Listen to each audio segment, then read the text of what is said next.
Ah, beleza. Ok. Beleza? Tá, então vamos lá, vamos lá. Tá tudo certo agora? Não tô vendo mais ninguém, só o senhor. Ativa a sua câmera aí, sua câmera tá ativada? Tá ativada aqui. Sai e entra de novo. Sai aí, clica lá no link e entra novamente. Leandro e Carla Moraes, vocês são alunos, sou dessa turma, eu preciso da câmera de vocês ativada.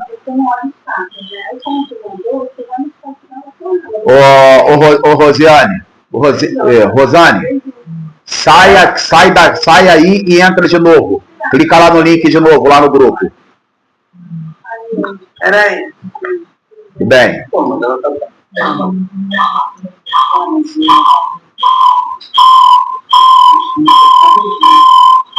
Leandro e Carla, estou desativando o microfone porque a gente vai trabalhar com o microfone desativado e quando for falar é só pedir a oportunidade.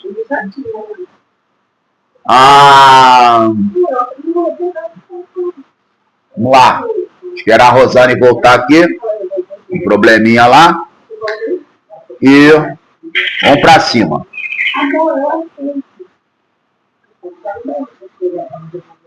Aqui agora. Beleza, Rosane?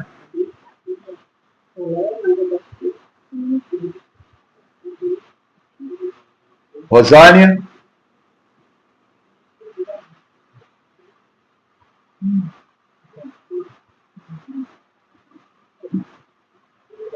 Ai.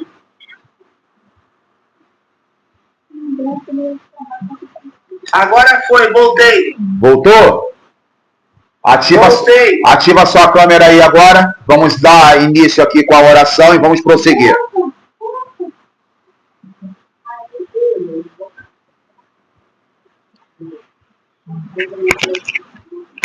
Pode começar, professor. Eu não estou vendo você, a sua câmera não está aparecendo. Clica na câmera aí e ativa. Oremos. Bendito Deus e eterno Pai, graças te damos em nome de Jesus de Nazaré, nesta manhã abençoada, a qual estamos aqui reunidos, Senhor, online, para estudar a tua palavra. Pedimos ao teu Espírito Santo que nos ajude, nos ilumine, que venha nos esclarecer, que venha nos fazer entender e compreender a tua palavra, em nome de Jesus de Nazaré. Seja sempre o Senhor honrado, exaltado, glorificado.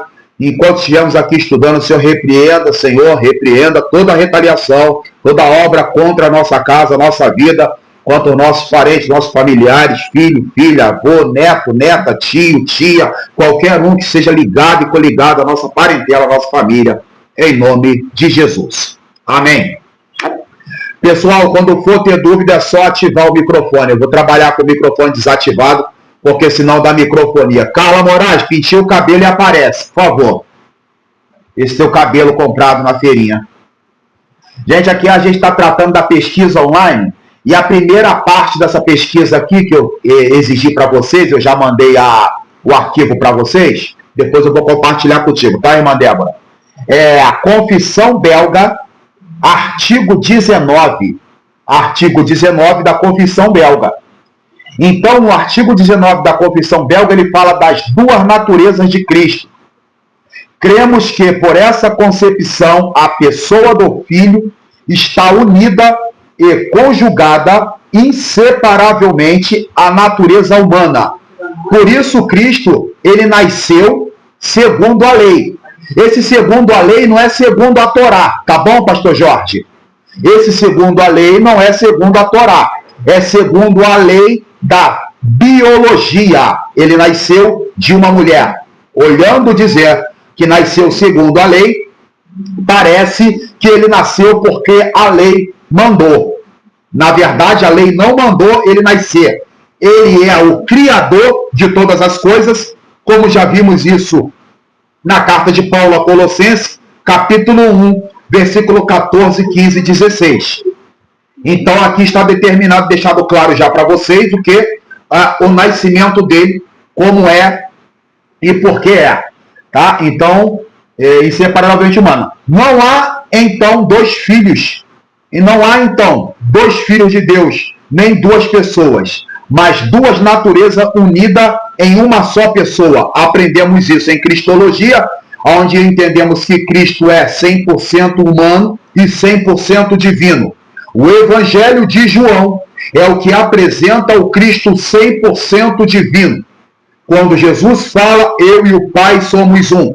Quando Jesus fala que quem não comer do pão, quem não comer da minha carne, não beber do meu sangue, não tem parte comigo. Quando Cristo fala que a vontade dele é fazer a vontade do Pai que está no céu. Quando Cristo passa pela porta na aldeia de Emaús, e o texto é redundante em dizer que as portas estavam fechadas e trancadas. Essa redundância, ela indica o quê? Que a porta estava muito bem trancada por causa da perseguição que estava havendo naquele período de perseguição ao cristianismo, aonde Cristo foi crucificado e agora ele ressuscitado passa pelos discípulos que estão a caminho da aldeia de Emaús. Abre parêntese. Esses discípulos são aqueles que vão até o sepulcro e procuram a Jesus para tomar o corpo dele e poder fazer o enterro onde deveria ser, porque o Gólgota, aquele sepulcro, pertencia à família de José de Arimateia. José de Arimateia é primo de Nicodemos. Então, nós temos aqui os discípulos que foram até o sepulcro, o discípulo mais novo chegou primeiro, e logo você vê que Pedro chega depois e nada a ver. Quando Maria chega, ela pergunta: para onde levar o meu Senhor? Para onde levar o meu Senhor? Para onde levar o meu Senhor? E o anjo que está lá dentro diz assim: olha, ele não está aqui, ele ressuscitou. Muito bem. Quando o anjo pronuncia para ela que ele havia ressuscitado, o que é que acontece? Jesus, e o texto chama de jardineiro, vai falar assim, vai chamar assim, Maria. E o texto diz que ela reconheceu a voz do mestre e falou assim, Rabone, que quer dizer mestre dos mestres. Ela reconheceu a voz, ela não reconheceu o semblante. Por quê? Porque o que aparece ali agora não é mais o Jesus de 30 e poucos anos, mas é o ancião de dias, o príncipe da paz e o pai da eternidade. É o leão da tribo de Judá, é a raiz de Davi, é a raiz de Jessé, é aquele que era, que é e há de vir. Ele é antes de todas as coisas, porque por ele foram criadas todas as coisas, e sem ele nada que foi criado viria a existir. Sejam principados, potestades, tronos, visíveis e invisíveis, quer no céu acima, quer embaixo na terra, tudo foi criado por ele e para ele, e sem ele nada viria a existir. Então, esse é o Jesus a que estamos falando aqui. Essa aqui é a cristologia, e estamos vendo a cristologia na ótica da Igreja Reformada. Agora você preste bastante atenção que Jesus, ele fala para Maria, vai e avisa aos teus irmãos da aldeia de Emaús. Jesus, ele sai depois de ter avisado a Maria. Isso aí o texto, em ordem cronológica, nos faz entender. Sendo que os discípulos, apóstolos que haviam chegado, não viram a Cristo, não viram ninguém, foram embora primeiro para a aldeia de Emaús. O texto é enfático em dizer que Jesus vai para a aldeia de Emaús, encontra os discípulos que saiu primeiro. Isso está te mostrando um Cristo que já tem a glória, mas o corpo ainda não estava glorificado, mas o poder da glorificação já estava no corpo dele, porque quando ele chega na aldeia de Emaús, que as portas estão fechadas e trancadas, ele passando pela porta sem bater e sem ninguém abrir, ele saúda os discípulos e diz assim, paz seja convosco. Alguma pergunta? Prosseguindo com a apostila, as duas naturezas unidas em uma só pessoa, mantendo em cada uma delas suas características distintas. A natureza divina permaneceu não criada, e seu início sem início nem fim de vida. Hebreus capítulo 7, versículo 3. Hebreus capítulo 7, versículo 3 diz o quê? Vamos conferir. E eu estou com a Bíblia aqui do celular, já vou abrir para você. e já vou dizer para você o que tem lá em Hebreus capítulo 7, versículo 3. Lembrando que a carta do autor desconhecido aos Hebreus, a carta do autor desconhecido aos Hebreus é a única carta que associa o livro de Levíticos, tá? A interpretação de Levíticos está em Hebreus, tá? Então, capítulo 7 de Hebreus, versículo 23 diz assim: e na verdade aqueles foram feitos sacerdotes em grande número, porque pela morte foram impedidos de permanecer. Versículo 24.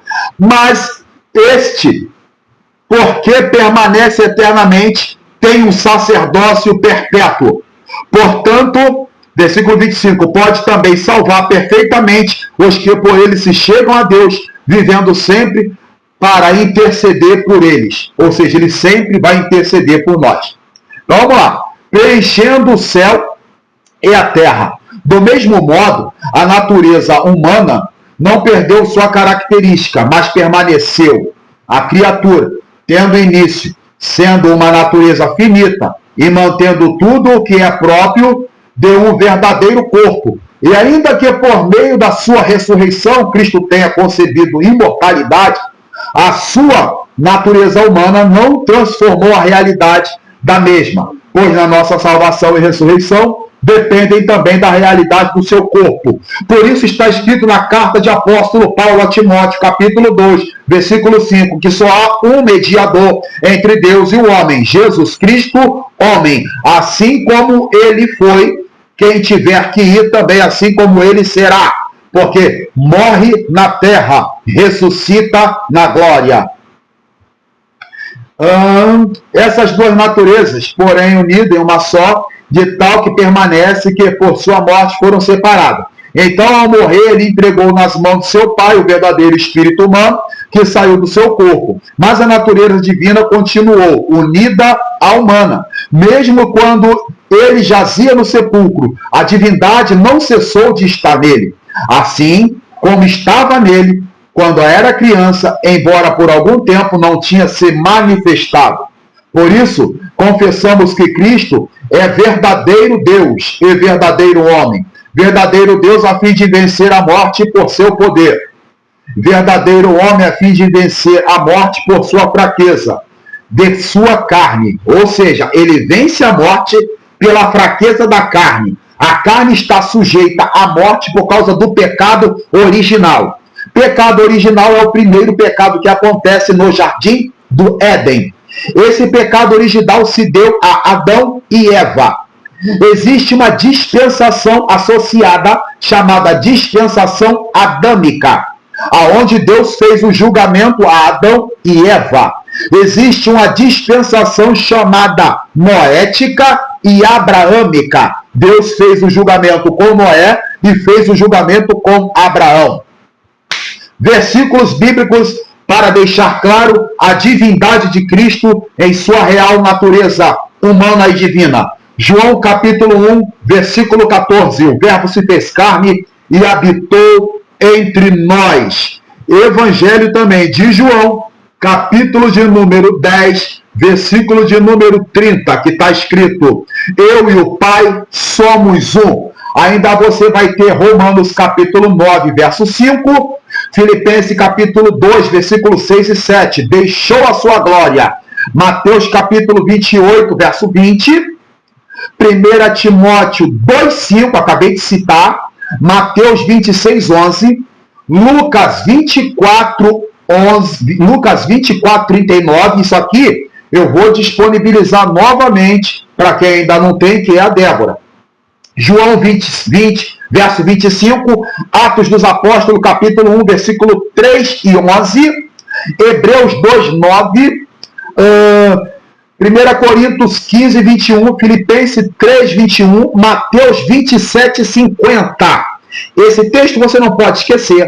Mateus 27, 50 está escrito: e dando mais uma vez um brado, dando um brado, disse ao Pai: Pai, a ti eu entrego o meu espírito. Anteriormente ele diz: está consumado. Pai, a ti eu entrego o meu espírito. A Bíblia vai falar que O véu do templo se rasgou de cima a embaixo. O véu do templo era de linho finíssimo, de aproximadamente 10 a 12 centímetros de espessura, algo impossível de rasgar, tá ok? A Bíblia vai dizer que houve um terremoto, as pedras racharam, os sepulcros se abriram, os mortos ressuscitaram, alguns mortos santos ressuscitaram e entraram à cidade santa. Já temos essa explicação no link do canal do YouTube, que eu também vou disponibilizar novamente para vocês assistirem. Agora vamos falar do Cânones de Dort 2, artigo 4. Cânones de Dort vai falar da canonização.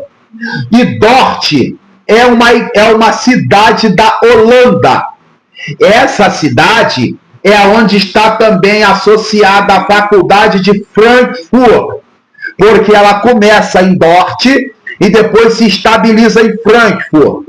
E neste lugar era discutido sobre a humanidade de Cristo e sobre a divindade de Cristo. Eu estou trazendo para nós porque o pentecostal tem dificuldade de acessar a esse conteúdo porque não é transmitido e não é passado. Por isso estamos aqui agora. Esse é bem resumido. Artigo 4, que fala da sua morte, tem valor infinito. A morte de Cristo tem valor infinito. Por isso fala de Novo Testamento. Morrendo o testador, o testamento tem valor, e com isso, como diz em Gálatas, ele rasgou a cédula de pecado, e isso também faz com que ele leve cativo o cativeiro. Meu irmão, pelo amor de Deus, ele está levando preso aquilo que prendia. Tu tá doido? Quem está preso agora está preso nele, porque a verdade prende, mas a verdade prende com liberdade.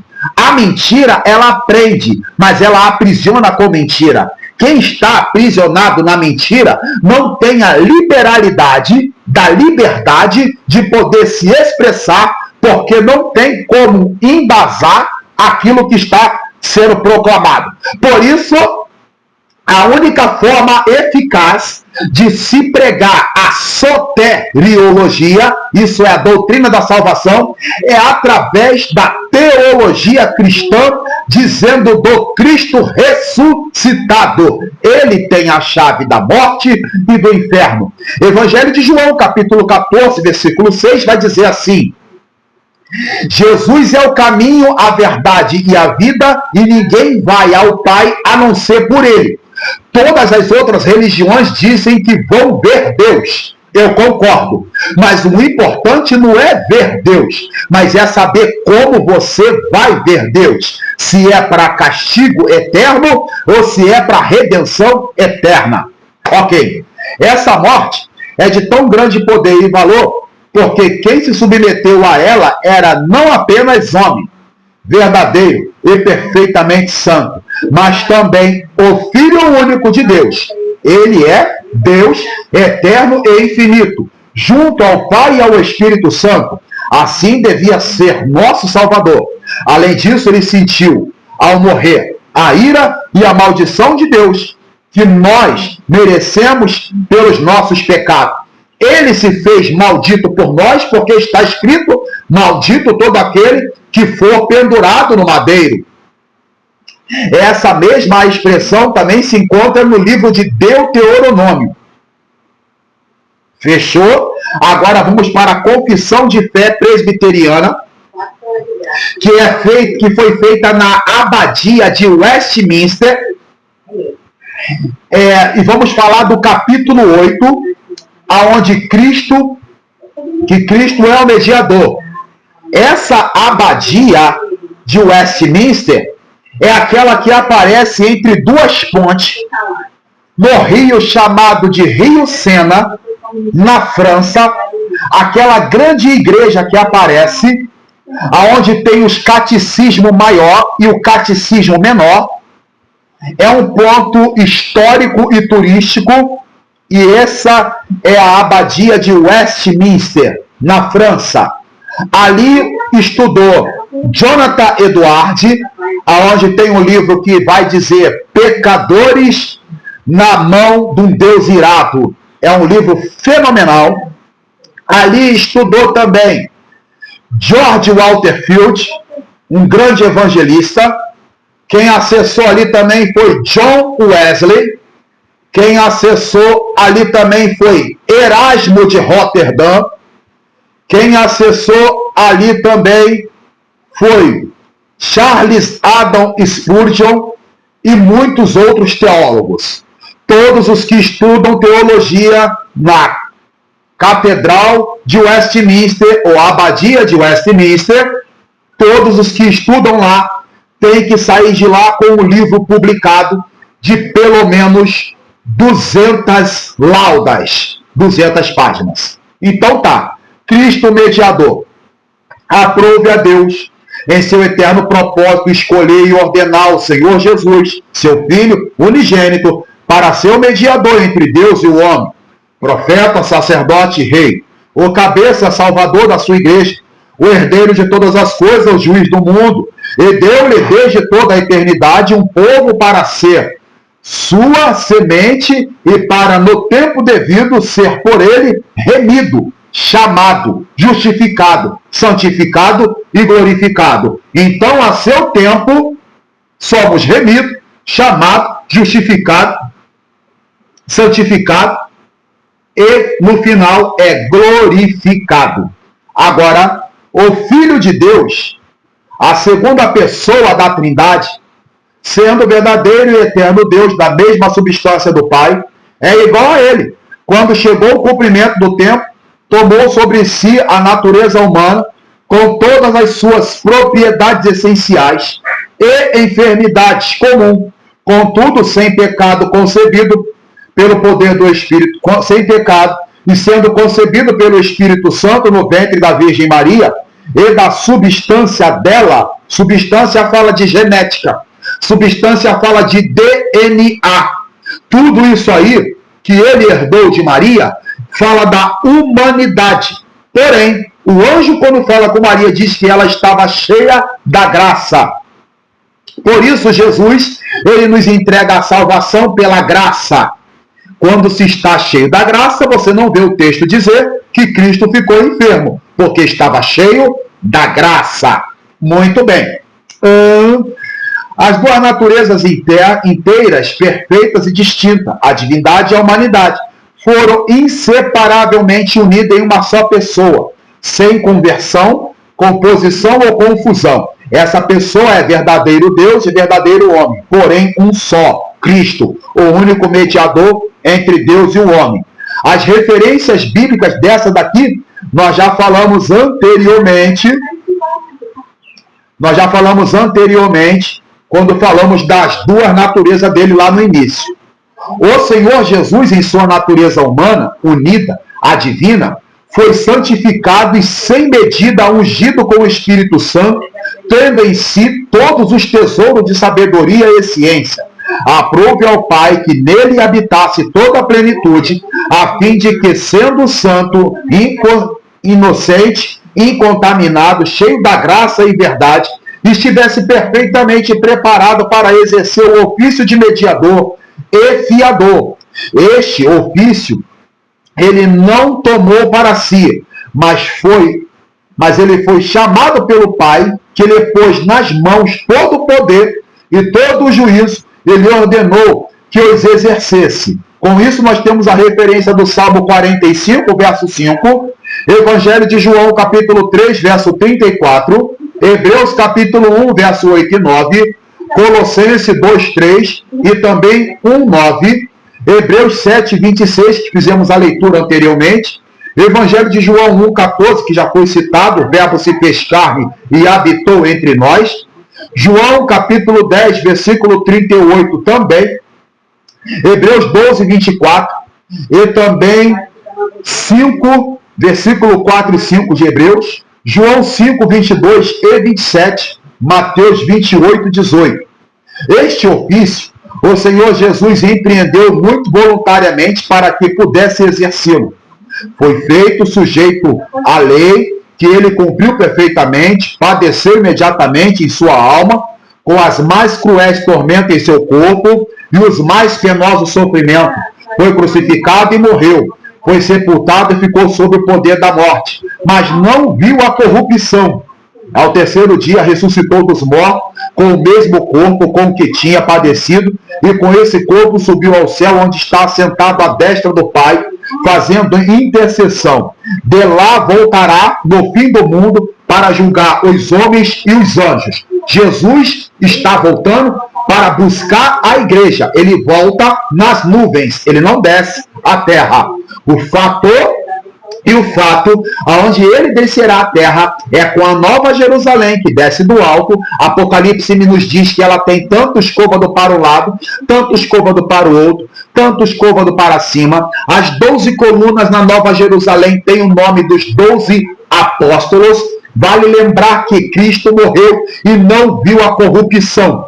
Corrupção é do grego chamado de gussano. Gussano nós conhecemos como tapuru, aquele bicho que dá na carne podre ou na comida podre. Isso acontece de que maneira?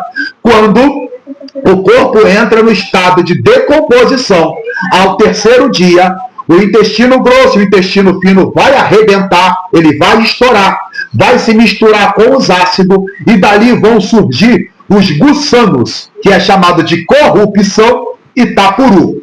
Ao identificar que isso aconteceu, a necrópsia vai observar que nas axilas inferiores, ou seja, nas partes baixas na perna, ele vai identificar que de cada uma das pernas vai dar uma mancha roxa, indicando que os intestinos se romperam e os tapurus já estão fazendo a deteriorização do corpo em decomposição internamente. Por isso Cristo, ele não viu a corrupção. Os versículos são Salmo 40, versos 7 e 8. Hebreus capítulo 10, versos 5 e 6. João 4, 24. Filipenses 2, 8. Gálatas 4, verso 4. Mateus 3, 15. 5, 17. Mateus 26, do 37 ao 38. Lucas 22, 24. Mateus 27, 46. Filipenses 2, 8. Atos 2, 24 e 27. Também 13 e 37. 1 Coríntios 15, 4. João capítulo 20, versículo 25 ao 27. Lucas capítulo 24, versículo do 50 ao 51. 2 Pedro 3, 22. Romanos 8, 34. Hebreus 7, 25. Romanos 14, 10. Atos capítulo 1, versículo 11. João capítulo 5, versículo 28, 29. Mateus capítulo 13, versículo do 40 e 42. Continuando. O Senhor Jesus, pela sua perfeita obediência e pelo sacrifício de si mesmo, sacrifício que pelo Espírito Santo ele ofereceu a Deus uma só vez, satisfez plenamente a justiça do Pai, e para todo aquele que o Pai lhe adquiriu, não só a reconciliação, como também uma herança perdurável no reino dos céus. Referência é Romanos 5, 19, também 26 e 27 versículos, Hebreus 10, 14, Efésios 1, 11, Colossenses 1, versículo 1 e versículo 20, 2 Coríntios 5, 18 a 20, João capítulo 17, versículo 2, Hebreus capítulo 9, versículo 12 e 15. Ainda que a obra da redenção não foi realmente cumprida por Cristo, senão depois da sua encarnação, contudo a virtude, a eficácia e o benefício dela em todas as épocas sucessivamente, desde o princípio do mundo, foram comunicados aos eleitos naquela promessa, tipo sacrifício, pelo qual ele foi revelado e significado como a semente da mulher que devia esmagar a cabeça da serpente, como o cordeiro morto desde o princípio do mundo, sendo o mesmo ontem, hoje e para sempre. Referência? Gálatas 4, verso 4, 5, Gênesis 3, verso 15, Hebreus 3, 8. Cristo, na sua obra de mediação, age de conformidade com as suas duas naturezas, fazendo cada natureza o que lhe é próprio. Contudo, em razão da unidade da pessoa, o que é próprio de uma natureza, e às vezes da escritura, atribuído à pessoa denominada pela outra natureza. Versículos bíblicos para essa referência: João capítulo 10, versículo 17 ao 18, 1 Pedro capítulo 3, versículo 18, Hebreus capítulo 9, versículo 14, Atos capítulo 20, versículo 28, João capítulo 3, versículo 13. Vamos lá. Cristo, com toda a certeza e eficácia, aplica e comunica a salvação a todos aqueles a quais ele adquiriu. Isto é, ele consegue fazer intercessão por eles e revelando-lhes da palavra e pela palavra os mistérios da salvação, persuadindo-os eficazmente pelo seu Espírito a crer e a obedecer, dirigindo os corações dele pela sua palavra e pelo seu onipotente poder e sabedoria, da maneira pelos meios mais conformes com a sua admirável e inexcusável dispensação.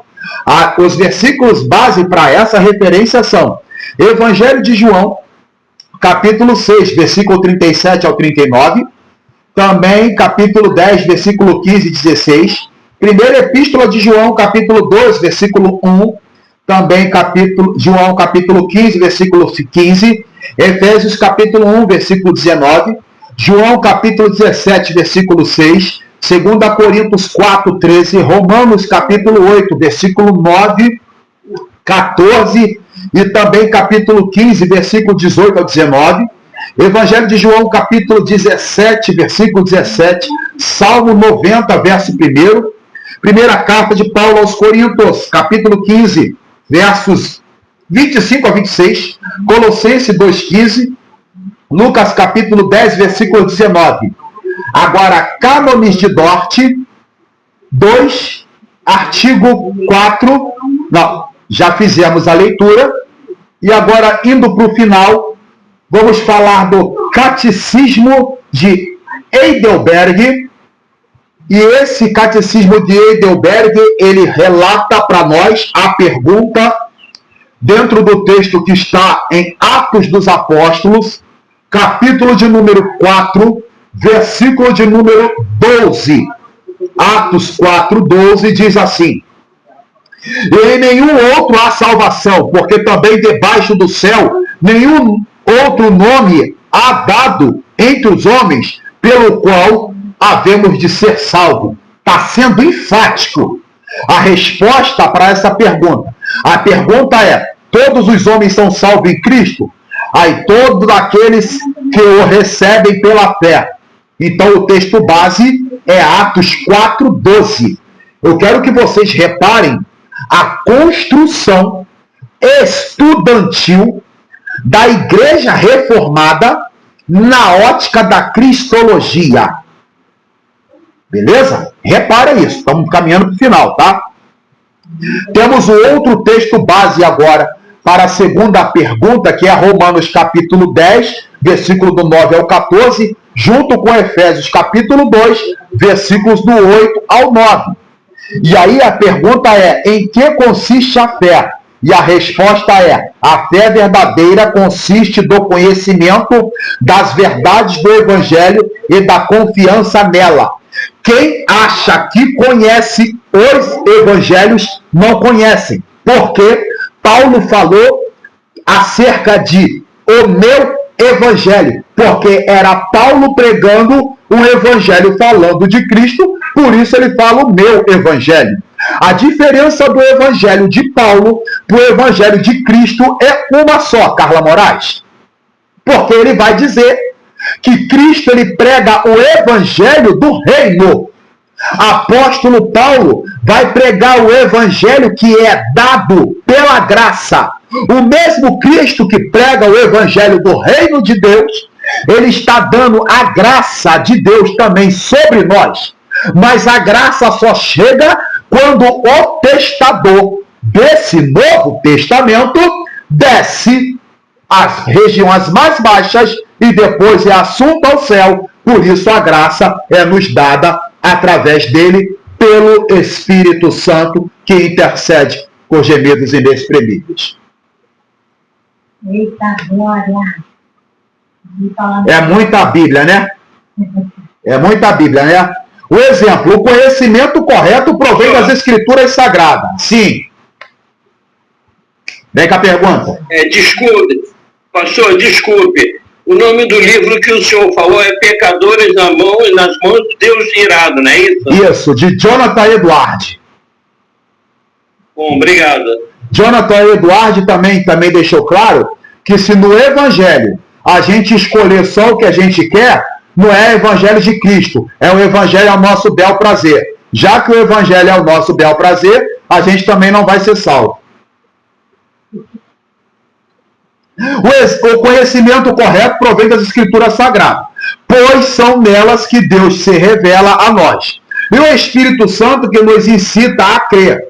A fé não se baseia no raciocínio nem nos fatos visíveis, mas o teu e o seu fundamento somente na promessa divina revelada na palavra de Deus. Por exemplo, 1 mais 1 é 2, se você estiver feliz.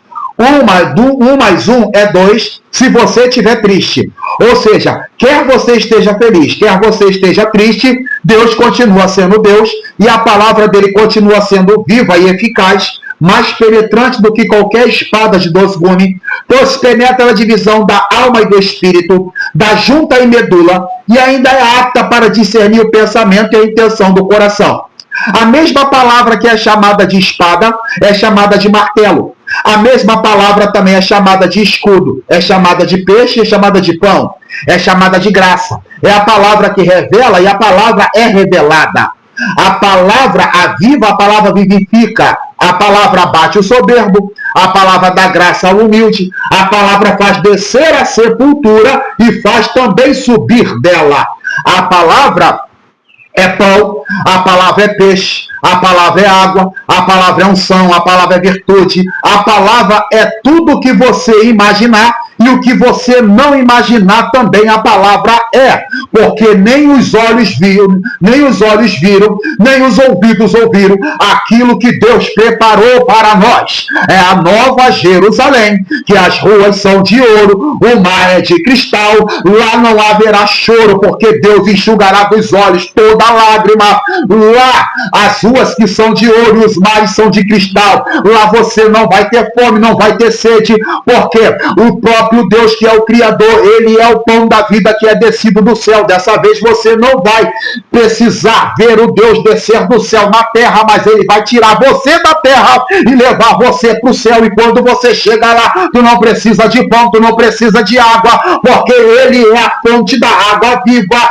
Você não precisa de luz e artificial, porque ele é o sol da justiça, ele é o soberano, ele é o altíssimo, ele é o poderoso, ele é o grandioso, jubiloso, conselheiro, Deus forte, príncipe da paz, Pai da eternidade. Eita glória! Amém. Texto básico, a próxima pergunta é Romanos 10, 9, Hebreus 11, 6, primeira epístola de João, capítulo 4, verso 10. A pergunta é: qual é o resumo da fé cristã? Aí a resposta é o credo dos apóstolos e os artigos 12 da fé cristã universal. O credo dos apóstolos é: creio em Deus Pai Todo-Poderoso, Criador do céu e da terra. Creio em Jesus Cristo, seu único Filho, nosso Senhor, a qual foi concebido por obra do Espírito Santo, nasceu da Virgem Maria, padeceu sob o poder de Pôncio Pilatos, foi crucificado, morto, sepultado, desceu ao inferno, ressurgiu do morto ao terceiro dia, subiu ao céu, está assentado à mão direita de Deus Pai Todo-Poderoso, donde há de vir e julgar os vivos e os mortos. Creio no Espírito Santo, na Santa Igreja Universal, cristã, na comunhão dos santos, na remissão dos pecados, na ressurreição do corpo, na vida eterna. Amém. Deus, amém. De Deus Pai. Por que se fala Deus em três pessoas, Pai, Filho e Espírito Santo? A resposta é: porque há três pessoas na divindade, o Pai, o Filho e o Espírito Santo. E essas três pessoas são o único Deus da mesma substância, igual em poder, glória, e o único Deus vivo e verdadeiro. O exemplo, a Trindade de Deus é um mistério. O Pai, o Filho e o Espírito Santo são nomes adotados com base na experiência humana. Sabemos que o Pai é o nosso Criador, o Filho, o nosso Salvador, e o Espírito Santo, o nosso Santificador e Consolador. Essas três pessoas são distintas, mas é sempre Deus que se dá a nós, o único verdadeiro Deus. O texto base é Mateus capítulo 3, versículo 16 e 17. Também Mateus capítulo 28, versículo 19. Primeira carta de Paulo aos Coríntios, capítulo 13, versículo 13. E aqui encerra a nossa pesquisa de campo do Catecismo de Westminster, Catecismo Maior, Catecismo Menor, Canones de Dort e também o Credo Apostólico, também Catecismo de Heidelberg. Amém, igreja? Amém. Alguma pergunta?